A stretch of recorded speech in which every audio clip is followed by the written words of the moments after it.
Today, I'm going to show you how to upload photos on Google Cloud in a simple and clear way.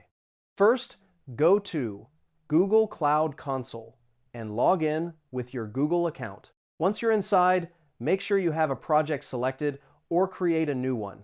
Now, in the menu, look for Cloud Storage and click on Buckets. A bucket is where your files, like photos, will be stored. If you don't have a bucket yet, click on Create Bucket.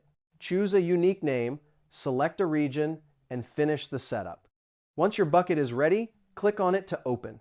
Now, click the Upload Files button. Select the photos from your computer and confirm. The upload will start immediately, and in a few seconds, your images will be stored in the cloud. After uploading, you can click on any file to view details, get a public link, or manage permissions. And that's it. Now you know how to upload photos to Google Cloud quickly and efficiently.